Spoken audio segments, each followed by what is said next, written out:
Amin.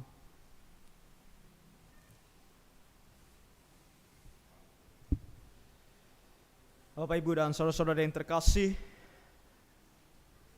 di pagi hari ini mari kita bisa mungkin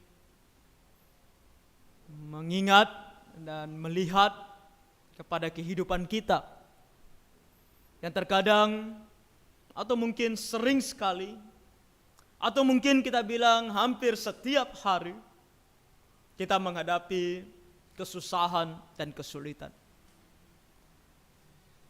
Banyak kesusahan dan kesulitan yang bisa kita hadapi. Banyak aspek, baik yang datang dari diri kita sendiri maupun yang datang dari orang lain atau dari luar, yang membuat kita bisa begitu sulit. Baik itu yang datang dari orang yang sudah jelas-jelas atau segala sesuatu yang sudah jelas-jelas tidak suka dengan kita, membenci kita. Atau terkadang kesulitan juga bisa datang dari orang-orang terdekat kita. Orang-orang yang kita anggap sebagai teman, saudara, pun bisa membuat kita sangat sulit. Kesulitan sebagai manusia kadang-kadang kita pikir ada yang bersifat alamiah.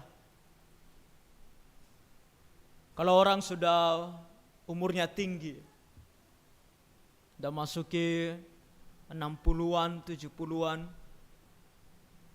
kadang-kadang kita pikir sakit-sakit di badan ada hal yang alamiah, ya kan? Karena kita semakin tua, tubuh kita semakin lemah, bermunculanlah begitu banyak penyakit. Tapi kalau kita juga bertanya kepada mereka yang sudah 60-an, 70-an, walaupun secara umum kita katakan bahwa ini adalah hal yang alamiah, tetap ini adalah sesuatu yang menyulitkan, sesuatu yang menyakitkan. Kadang-kadang kita melihat orang tua ini, jiwa mereka mau melakukan sesuatu, tapi tubuh mereka tidak bisa. Jadi bukan hanya mereka merasakan sakit di tubuh mereka, tapi juga mereka merasakan sakit di jiwa mereka. Seandainya saja aku masih muda, mungkin bisa muncul dalam pikiran mereka. Dan lebih-lebih lagi kalau kita yang masih muda, kita mengalami sakit penyakit yang menurut kita kenapa? Yang harusnya kita begitu kuat, memiliki tenaga masa muda, tapi kok sakit. Dan penyakit kita bisa kadang-kadang membuat kita sangat sulit. Ya, kembali, tubuh kita sakit, jiwa kita juga bisa sakit, karena memikirkan penyakit yang kita alami. Jadi baik yang bersifat alami, kalau kita mau katakan banyak hal yang bersifat alami, secara umum orang bisa mengerti, maupun yang gak datang dan menurut kita itu bukan sesuatu yang harusnya ada, kedua-duanya tetap menyakitkan. Kedua-duanya tetap menyulitkan kita.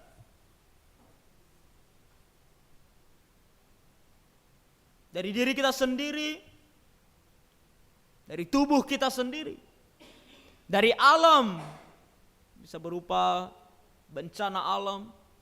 Beberapa waktu yang lalu ada gempa ya di daerah Sumatera.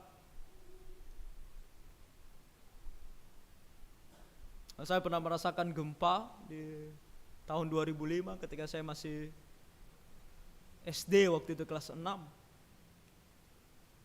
itu begitu menyulitkan. Ketika bencana alam terjadi, begitu menyulitkan. Banyak orang mati. Kita yang masih hidup juga sulit. Banyak sekali kesulitannya, mulai dari makanan, minuman, pakaian, tempat tinggal, semuanya. Kita dalam keadaan bingung mau bagaimana. air minum saja diperebutkan. Makanan hanya Indomie saja. Kadang-kadang kita di saat-saat itu bisa mengatakan bahwa memang Tuhan menolong kita kan. Kalau dalam keadaan baik-baik seperti ini, kita setiap hari makan Indomie, saya rasa kita sudah mulai merasa lambung kita nggak enak kan. Tapi semasa gempa dulu kami hampir tiap hari makan Indomie aja, karena nggak ada makanan. Tuhan tolong lambung masih oke. Sangat sulit. Jadi mau dari diri kita sendiri, dari luar, belum lagi dari orang-orang. Kita tahu dunia ini penuh dengan orang-orang yang melakukan kejahatan, baik yang kita kenal maupun yang tidak kita kenal. Tindakan kriminal di zaman sekarang mengerikan. Kadang-kadang kita pikir pembunuhan selalu ada motifnya kan. Motifnya contohnya dia kenal, mungkin dia tidak suka, dia iri hati, dia benci atau balas dendam, terjadilah namanya pembunuhan. Tapi sekarang kalau kita baca berita, dengar berita, saya rasa di Batam belum terjadi, mudah-mudahan jangan sampai terjadi. Tapi di daerah Jawa sana, anak-anak remaja bahkan membawa celurit kemana-mana dan bisa menghantam siapa saja yang mereka lihat. Nggak ada hubungan, tak mereka kenal, mereka ayunkan celurit mereka. Dunia ini memang mengerikan. Segala kebijakan dalam dunia yang penuh dengan kegelapan ini hanya menguntungkan diri sendiri tanpa memikirkan orang lain.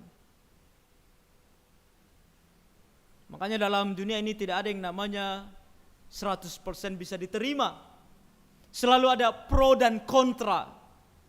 Kenapa? Karena selalu ada yang diuntungkan, selalu ada yang dirugikan, apapun itu. Walaupun itu dianggap sebagai yang paling adil, tetap ada yang dirugikan. Dan tentu orang yang membuat atau yang melakukan sesuatu tidak mau merugikan dirinya sendiri. Dan kita bisa dirugikan oleh karena itu.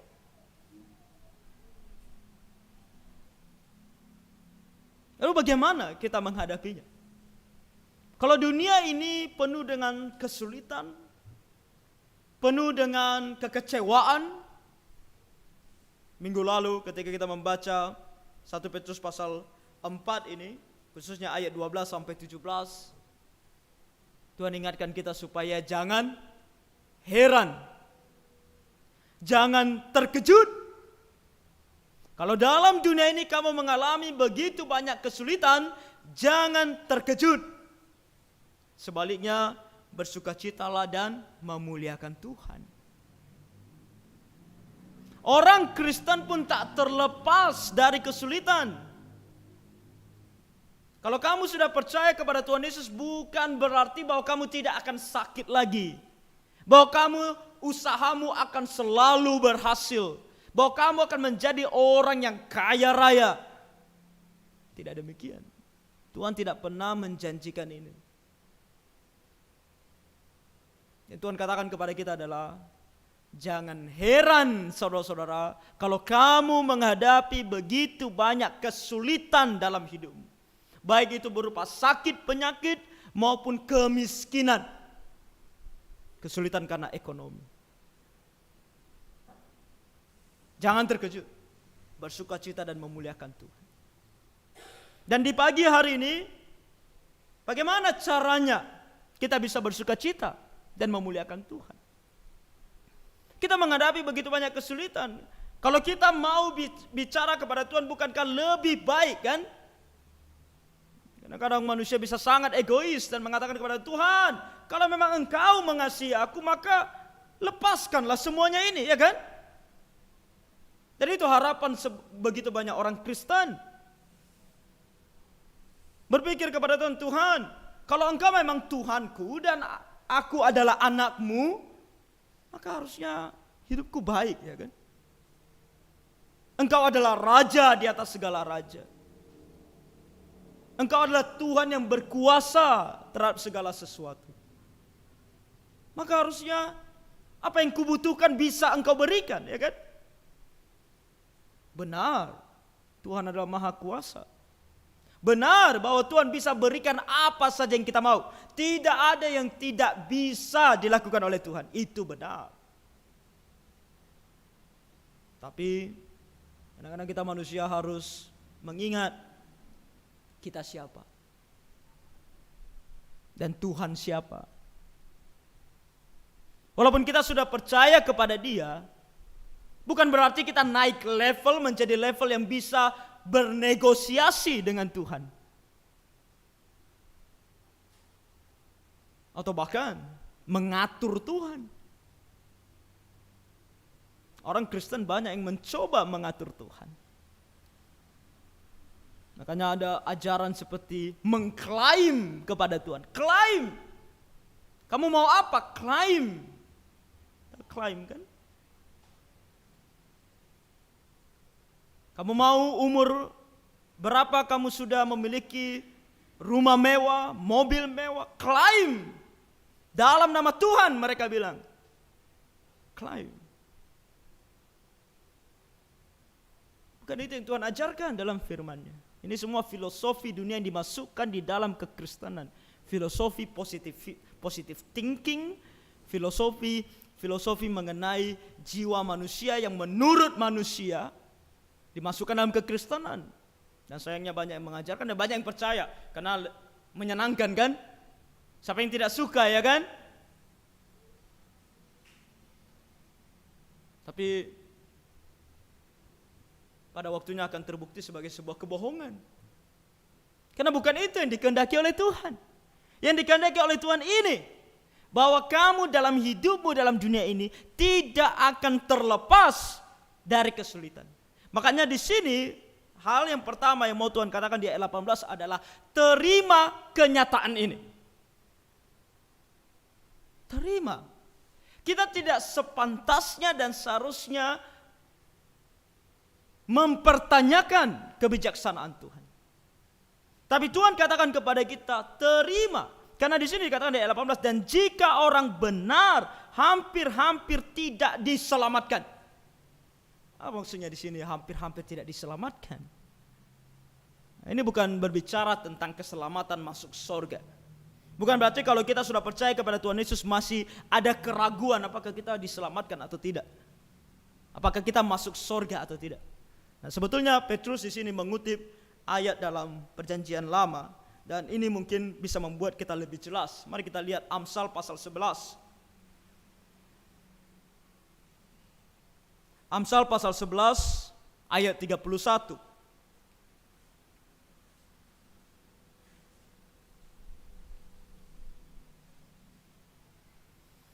Amsal 11 ayat 31 di sini dikatakan, kalau orang benar menerima balasan di atas bumi, lebih-lebih orang fasik dan orang berdosa.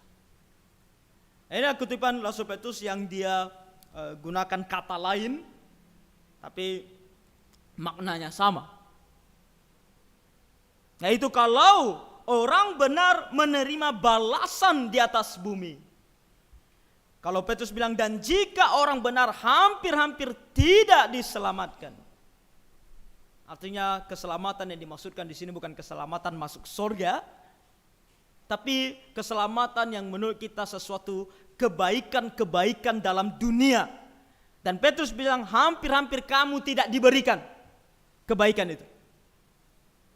Kenapa dikatakan oleh Petrus hampir-hampir? Karena bukan berarti kalau kamu Kristen bahwa kamu tidak akan menghadapi atau mendapatkan kebaikan apapun juga. Kamu akan tetap juga mendapatkan kebaikan, pasti ada kebahagiaan. Tidak jarang juga ada orang Kristen yang hidupnya baik, secara ekonomi oke, secara kesehatan oke. Dalam Alkitab juga ada beberapa tokoh Alkitab, seperti halnya Abraham. Secara kesehatan dia oke, terbukti bahwa dia sehat terus sampai dia tua. Firman Tuhan katakan dia mati ketika seluruh tubuhnya sudah melemah, artinya sudah sangat ujur. Perlahan-lahan secara alami tubuhnya menjadi lemah. Itu artinya dia memiliki kesehatan yang luar biasa selama dia hidup. Dan secara ekonomi, Abraham adalah seorang yang kaya. Dia memiliki banyak ternak, dan bahkan dia memiliki banyak pembantu.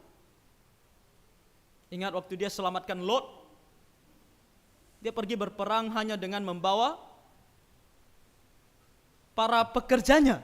Saking banyaknya pekerjanya, dia bisa bawa untuk berperang. Nah, dia adalah orang yang kaya. Tapi ada juga orang yang seperti nabi-nabi yang sengsara. Ada Yesaya, ada Yeremia, ada Elia, yang hidupnya terkatung-katung, tak ada tempat untuk tinggal, lari sana lari sini, makanan pun hampir-hampir tidak ada. Jadi dimasukkan di sini adalah, dan jika orang benar hampir-hampir tidak diselamatkan, apakah yang akan terjadi dengan orang fasik dan orang berdosa? Pertama, kita harus sadari bahwa sebagai orang benar, terima kalau kita pasti akan menghadapi kesulitan. Jangan bilang, ini tidak mungkin. Mungkin. Oh, ini tidak boleh terjadi. Boleh. Ini tidak akan terjadi. Akan. Terima. Jangan tolak. Kamu tolak pun tak ada artinya. Karena pasti akan terjadi. Itulah kehendak Tuhan. Kalau pada waktunya kamu sakit, jangan bilang, ada ajaran positive thinking yang sangat ekstrim. Ketika kamu sakit, bilang sama dirimu, aku tidak sakit, aku tidak sakit, aku tidak sakit. Aku tidak sakit, aku tidak sakit. Ayo terus bilang sama dirimu, aku tidak sakit, aku tidak sakit. Maka kamu tidak akan sakit. Ini membohongi diri sendiri. Kamu sakit, ya kamu sakit. Terima itu dan respon dengan benar. Tuhan katakan sebagai orang benar, kamu pun hampir-hampir tidak diselamatkan. Kalau kamu hampir-hampir tidak mendapatkan kebaikan bahkan dalam dunia ini. Dalam dunia ini. Kenapa? Kenapa tadi dalam Amsal dikatakan itu merupakan balasan?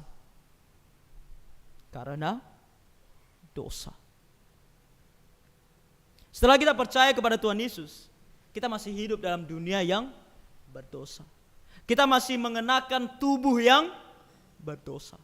Maka akibat dari dosa itu, ketika Tuhan katakan kepada Hawa, Hawa, susah payahmu saat melahirkan. Dan kamu akan berahi terhadap suamimu. Susah payah melahirkan adalah sebuah penyakit. Ibu-ibu yang pernah melahirkan pasti tahu. Berahi terhadap suami adalah mencoba untuk menjadi kepala bagi suami. Nah, ini menyiksa kaum wanita.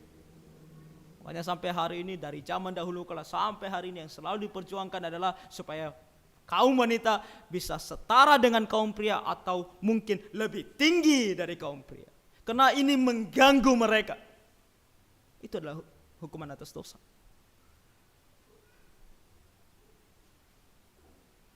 Dan Tuhan katakan kepada Adam, supayamu untuk mencari rezekimu. Ketika kamu bekerja, kamu harus bekerja dengan bersusah payah.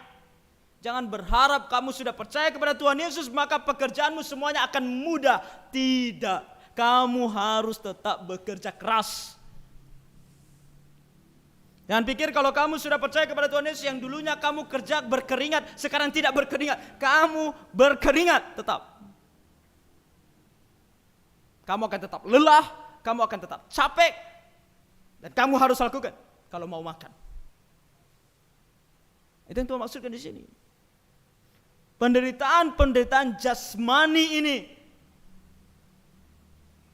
kamu juga akan dapatkan. Dan terima itu. Tapi ada sesuatu yang membuat kita agak bisa berbahagia di sini. Karena ketika Tuhan katakan bahwa kalau kita mendapatkan sesuatu apa dalam dunia ini, tapi setidaknya hanya sampai batas dunia ini. Karena di sini dikatakan bahwa apakah yang akan terjadi dengan orang fasik dan orang berdosa. Dalam dunia ini, kita orang yang percaya kepada Tuhan Yesus dan orang fasik yang tidak percaya kepada Tuhan sama-sama mengalami kesulitan. Tapi kita ada baiknya. Kenapa? Karena kita hanya mendapatkannya dalam dunia ini. Orang berdosa, orang fasik akan mendapatkannya sampai kekekalan. Ketika mereka mati, itu bukan kelegaan bagi mereka. Itu bukan kemerdekaan bagi mereka. Itu adalah awal mula penghukuman yang jauh lebih berat dari apa yang pernah dirasakan oleh manusia. Dan dalam firman Tuhan dikatakan api neraka. Ada seorang filsuf Yunani namanya, kalau tidak salah, Aristoteles. Dan dia percaya bahwa kematian adalah pembebasan jiwa manusia. Nah, karena kematian adalah pembebasan, karena mereka percaya bahwa tubuh ini adalah tubuh yang jahat, sementara jiwa adalah jiwa yang murni. Jadi jiwa ini harus dibebaskan. Maka dia mengajarkan hal-hal ini kepada muridnya, dan mereka sepakat untuk minum racun. Mereka bunuh diri. Karena mereka bilang, mari kita bebaskan jiwa kita dari tubuh ini. Mereka tidak percaya Tuhan. Mungkin mereka bisa bebas dari kesengsaraan dalam dunia ini. Tapi mereka akan menemukan diri mereka di tempat yang lebih sengsara. Tidak jarang orang Kristen juga bisa memikirkan bunuh diri. Beberapa tahun yang lalu ada berita, bukan seorang Kristen biasa, seorang pendeta di Amerika sana bunuh diri. Saking stresnya, saking kuatnya tekanan yang dihadapi. Padahal pendeta ini selama dia melayani, dikatakan bahwa dia sering melayani atau banyak orang-orang stres yang dia layani. Tapi dia sendiri tidak bisa menahan stresnya. Dan dia bunuh diri. Orang Kristen bisa berpikir untuk mau bunuh diri juga. Tapi ingat ini, kalau kamu sedang sengsara dalam dunia ini, terima, dekatkan dirimu kepada Tuhan, hadapi bersama dengan Tuhan. Karena ada satu sukacita kita. Sebesar apapun kesengsaraan itu, hanya sampai kehidupan dalam dunia ini saja. Tak lebih dari situ. Kamu hanya akan hadapi selama kamu hidup di dalam dunia ini saja. Jadi sabar. Jangan cepat-cepat bertindak dan membuat kamu bukan hanya menderita dalam dunia, tapi juga menderita di kekekalan. Kamu harus menderita dalam dunia ini dan hanya dalam dunia ini saja. Sabar. Berapa lama kamu hidup? Zaman sekarang orang hidup makin singkat, saya lihat. Banyak orang meninggal, 50-an saja sudah meninggal. Apakah itu sesuatu yang ironis? Kemarin-kemarin saya pikir, wah, kok manusia sekarang hidupnya cuma 50-an aja. Tapi dalam hati saya paling kecil, bagus juga. Bagus juga kan? Hanya 50-an tahun kita merasakan kesusahan loh. Kalau kita sungguh-sungguh percaya kepada Tuhan Yesus. Setelah itu, kebahagiaan bersama dengan Tuhan selama-lamanya. Dan dalam Alkitab dikatakan di sana tidak ada lagi sengsara, di sana tidak ada air mata, gak ada lagi kesulitan. Semuanya akan baik-baik saja. Baik dari diri kita sendiri maupun dari luar. Firman Tuhan mengajarkan kepada kita dari diri kita sendiri kita akan memiliki tubuh yang sempurna, Tuhan katakan. Tubuh kebangkitan, sebuah tubuh yang sempurna tanpa celah. Artinya tidak lagi sakit.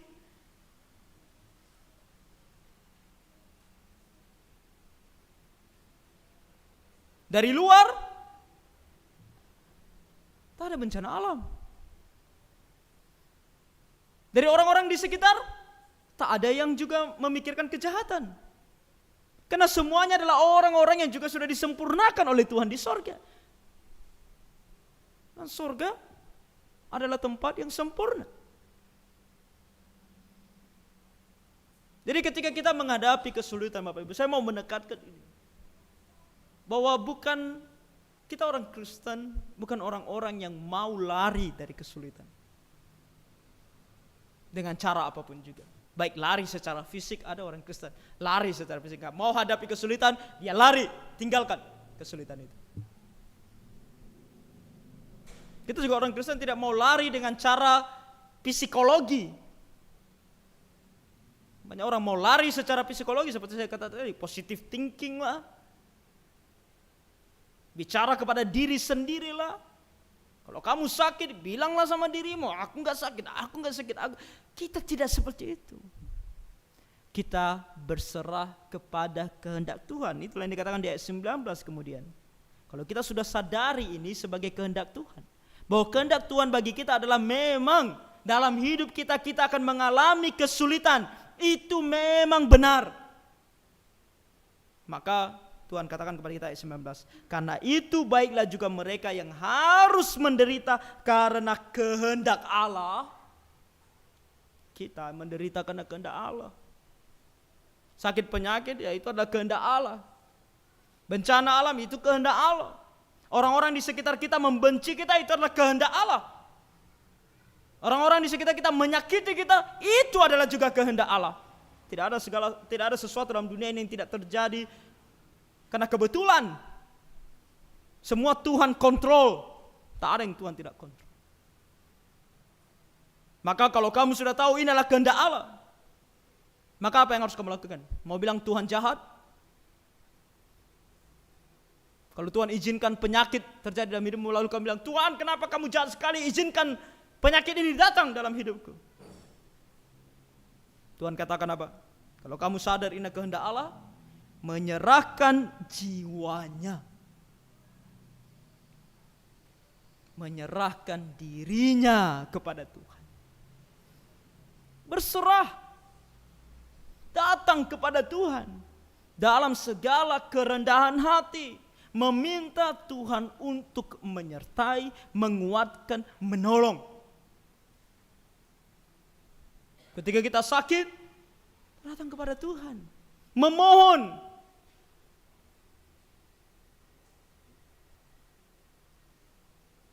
Memohon supaya Tuhan sembuhkan kita. Tapi ada masa ketika kita tahu bahwa penyakit adalah sesuatu yang, atau penyakit itu adalah sesuatu yang Tuhan tidak mau sembuhkan. Nah, orang Kristen jangan berpikir bahwa semua penyakitmu akan disembuhkan oleh Tuhan. Tidak. Jangankan kamu, Rasul Paulus saja Tuhan tidak sembuhkan. Dia mengalami duri dalam dagingnya, penyakit dalam dirinya. 3 kali dia berdoa kepada Tuhan. Tuhan bilang, aku tidak sembuhkan. Kita juga sama. Kita bisa berdoa kepada Tuhan, memohon Tuhan untuk sembuhkan kita. Tapi ada kalanya kita merasakan bahwa penyakit ini memang sesuatu yang kehendak Tuhan memang harus ada terus dalam hidup kita. Maka berserah. Makanya doa kita, kalau kita dekat kepada Tuhan, itu bisa berubah. Bukan Tuhan yang berubah. Ketika kita berdoa, bukan Tuhan yang berubah. Tuhan tidak pernah berubah. Dahulu, sekarang, sampai selama-lamanya Allah, Tuhan Yesus tidak pernah berubah. Jadi ketika kita berdoa bukan kita sedang mau mengubah Tuhan, tapi kita yang mau berubah. Kita mau berubah untuk semakin tahu kehendak Tuhan. Makanya orang yang betul-betul memahami ini, ketika dia berdoa, doanya itu bisa berubah. Contohnya sebuah penyakit tadi. Yang awalnya dia berdoa supaya Tuhan sembuhkan dia, tapi ketika dia sadar bahwa Tuhan tidak mau sembuhkan dia, doanya berubah. Doanya apa? Dia minta Tuhan supaya kuatkan dia, hiburkan dia, sertai dia. Bahkan dengan penyakit ini terus ada dalam hidupnya, dia masih bisa melakukan sesuatu bagi Tuhan. Dia masih bisa melayani Tuhan. Walaupun penyakit itu ada. Sama seperti Paulus. Makanya itu Paulus kemudian mengubah doanya. Bukan dia bilang Tuhan lagi sembuhkan aku, bukan itu lagi dia bilang. Tapi dia bilang apa? Dalam kelemahan aku menjadi kuat. Itu menjadi doanya. Dalam kelemahan tubuhku ini, Tuhan akan kuatkan aku dan di situ aku menjadi kuat. Itulah kita orang Kristen. Berserah itu maksudnya di sini menyerahkan jiwamu kepada Tuhan. Komunikasi yang begitu erat dengan Tuhan.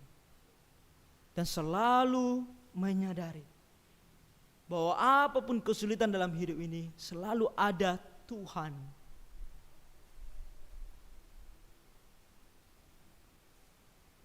Backingan, kalau kita mau katakan kata yang seperti itu, backingan kita adalah Tuhan langsung. Yang kadang-kadang saya tergelitik melihat orang Kristen yang suka menunjukkan kekuatan duniawinya. Kalau dia banyak uang, dia tunjukkan bahwa dia kaya. Kalau dia punya banyak relasi, dia tunjukkan relasinya supaya kelihatan bahwa dia adalah orang yang hebat. Kita tidak perlu seperti ini. Kita punya Tuhan. Dan dia jauh lebih hebat. Kalau kita pun harus menderita, ada Tuhan yang akan menolong kita. Dan di zaman reformasi, salah satu tokoh yang paling saya selalu pikirkan apa yang dia rasakan adalah John Huss. Tahun lalu kita nonton film John Huss di Persekutuan Remaja Pemuda. John Huss, karena mengikut Tuhan, dia dibakar hidup-hidup. Tapi ketika dia dibakar hidup-hidup, sejarah mencatat bahwa dia bernyanyi. Aneh sekali. Orang kalau dibakar hidup-hidup bisa teriak karena sakit. Tapi dia bernyanyi. Apa yang salah? Tak ada yang salah. Jiwanya sudah diserahkan kepada Tuhan. Sehingga dalam kesulitan yang dia hadapi itu, yang menurut kita saya rasa Bapak Ibu kita belum mengalami kesulitan yang selevel dengan John Huss ini. Dibakar hidup-hidup. Dia bisa melaluinya dengan sukacita. Kalau dia berserah kepada Tuhan. Itu kalau kita berserah kepada Tuhan. Dan setelah kita serahkan jiwa kita dengan selalu berbuat baik. Jangan membalas.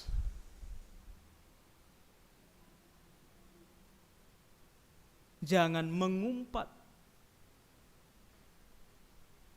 Jangan mencaci maki. Jangan menghina. Tapi tetap berbuat baik. Sulit. Dan saya percaya kenapa sulit. Karena kita belum berserah. Kalau kita sudah menyerahkan semuanya kepada Tuhan, ini tidak sulit. Karena kita tahu bahwa tak masalah. Mereka mau fitnah kita, mereka mau hina kita. Ketika mereka datang, Ketika kita jumpa, kalau mereka bahkan membutuhkan pertolongan, tolong. Berbuat baik. Berbuat baik di sini bukan hanya secara moral seperti itu tolong menolong, tapi juga berbuat baik artinya tetap melakukan apa yang benar. Kadang-kadang untuk lari dari kesulitan kita bisa mencoba jalan-jalan pintas, ya kan? Jalan-jalan keluar.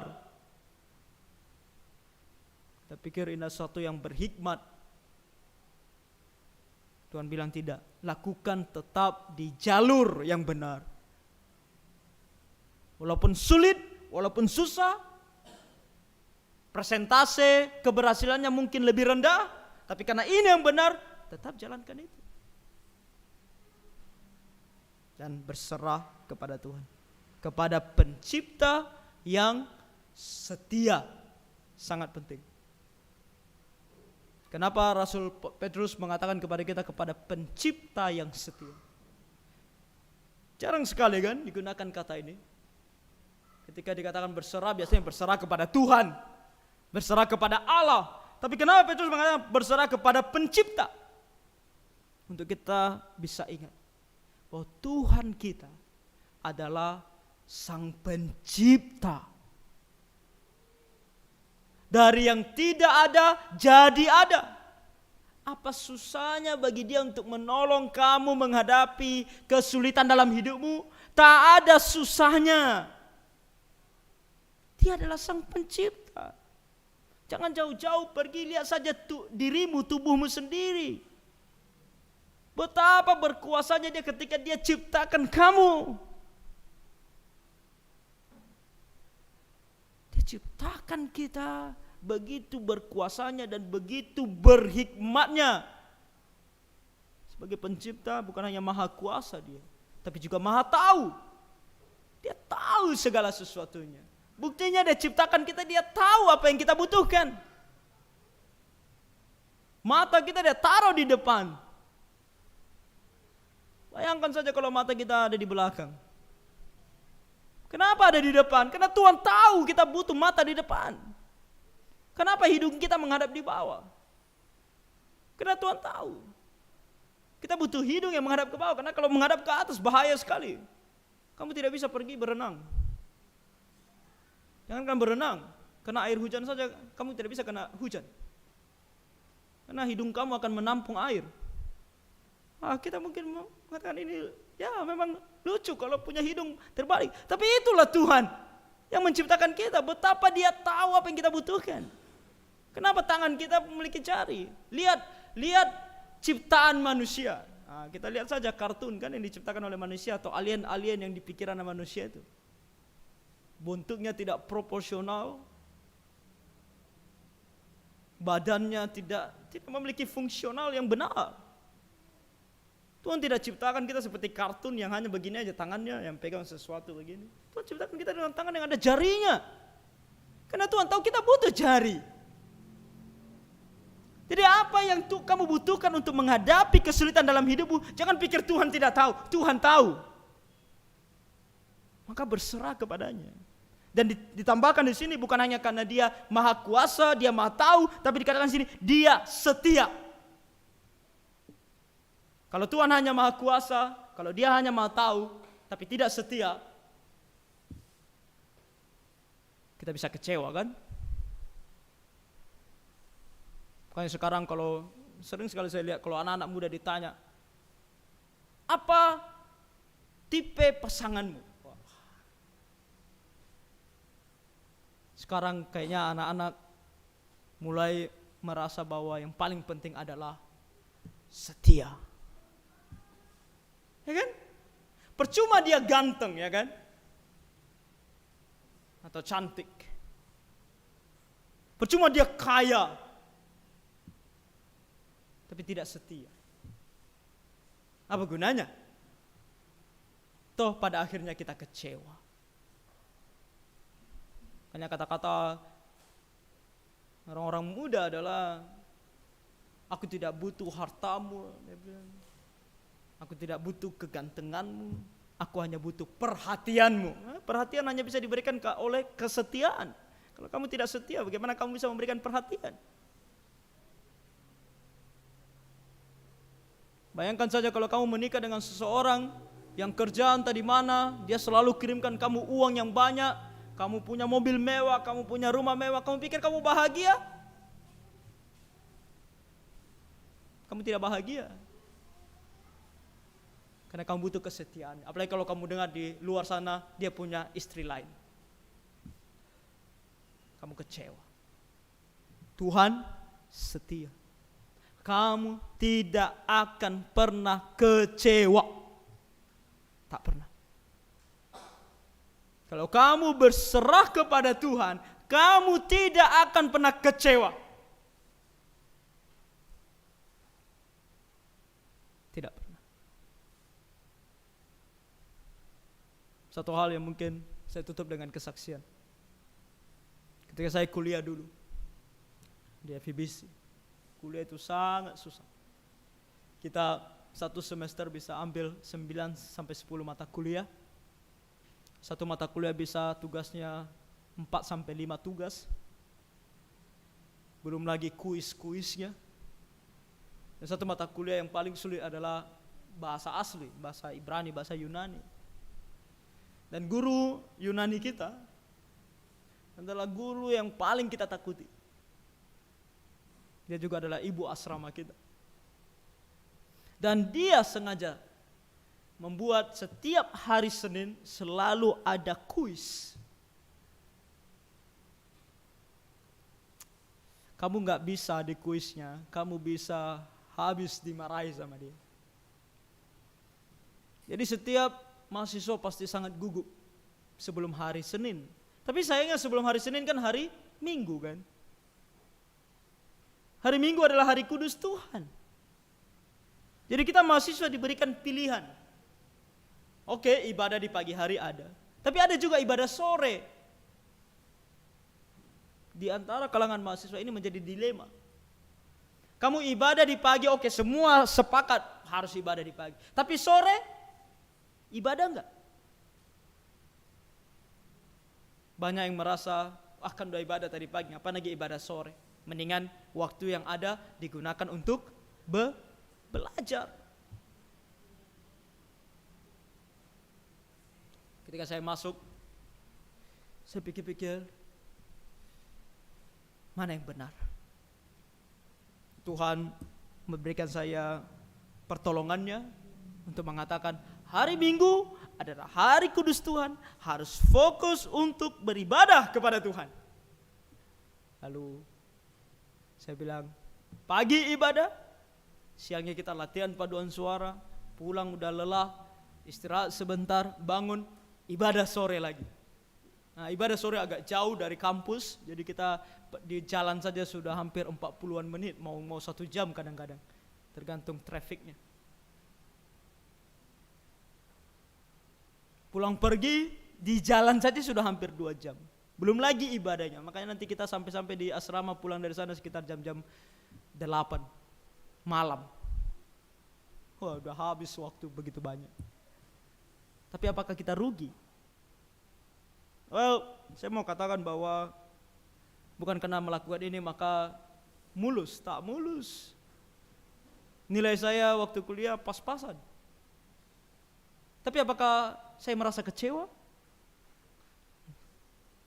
Kamu tidak akan pernah kecewa, Tuhan bilang. Dan betul, saya tidak pernah kecewa. Kenapa? Karena saya di sana kuliah S1, kalau di Indonesia disebut sebagai STH, lalu ambil S2 yang namanya MDiv. Nah, untuk mengambil MDiv ini, ada nilai minimum yang harus kamu miliki. Baru bisa kamu ambil MDiv. Berserah. Tuhan bilang ibadah. Berserah. Dan ketika waktunya tiba, saya tahu kehendak Tuhan adalah saya harus ambil MDiv, nilainya cukup untuk naik MDiv. Cukup. Ketika ambil MDiv, nilainya cukup untuk tamat MDiv. Kamu tidak akan pernah kecewa. Goalmu belajar apa? Untuk membanggakan dirimu menjadi orang nomor satu, atau untuk mengerti firman Tuhan dan memiliki hubungan dengan Tuhan dengan erat. Saya rasa itu adalah goalnya, itulah tujuannya. Jadi kita tidak akan pernah kecewa. Kamu pikir kalau kamu lahir di keluarga miskin, lalu kamu akan kecewa? Kalau kamu bersama dengan Tuhan, kamu tidak akan pernah kecewa. Saya lahir di keluarga yang sangat miskin. Hari-hari hanya makan nasi tok. Kadang-kadang dijadikan bubur biar banyak. Kadang-kadang hanya makan ubi. Tapi itu adalah kehendak Tuhan. Saya ingat waktu saya kecil, saya pernah berpikir, kok Tuhan begini? Saya masih ingat, masih ada dalam pikiran saya. Suatu hal yang saya sebenarnya sangat malu untuk ceritakan. Tapi kira-kira umur saya waktu itu masih sekitar 9 atau 10 tahun. Saya sudah kenal Tuhan karena ke gereja, ke sekolah minggu. Nah, saya selalu dengar Tuhan itu baik, Tuhan itu baik. Tapi kok hidup saya tidak baik-baik? Pernah loh. Pernah. Di umur saya yang masih segitu. Ketika orang tua saya sedang sibuk mencari pekerjaan dengan bersusah payah di luar sana, hanya saya sendiri di rumah. Saya ambil sebilah pisau dari dapur. Saya pikir, kalau saya tusukkan pisau ini ke perut saya, apa yang akan terjadi? Saya rasa itu akan jauh lebih baik.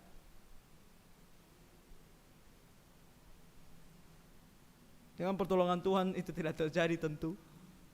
Kalau itu terjadi pasti saya tidak ada di sini hari ini. Tapi ketika saya sudah dewasa sekarang, saya tidak kecewa sama Tuhan. Tidak kecewa. Saya bisa bertumbuh dengan normal walaupun makanan teman-teman saya lebih bergizi dari makanan saya bisa bertumbuh dengan normal. Saya tidak kalah kuat secara fisik dengan mereka.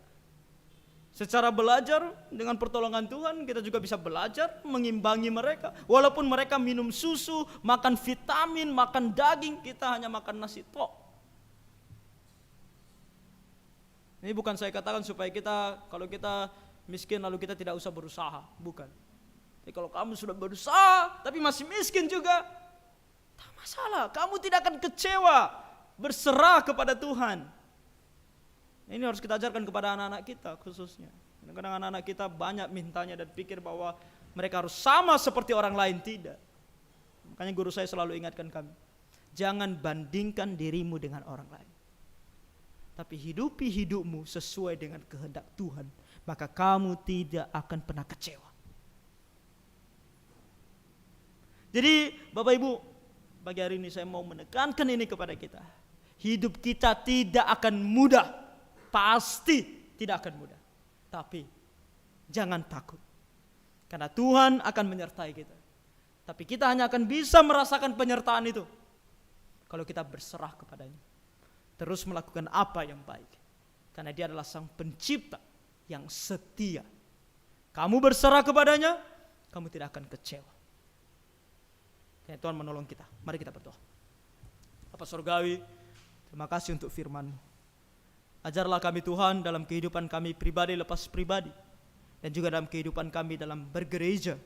Supaya kami ya Tuhan melihat kesulitan yang kami hadapi. Bahkan sebagai kehendak Tuhan. Agar kami Tuhan bisa lebih banyak lagi berserah kepada-Mu.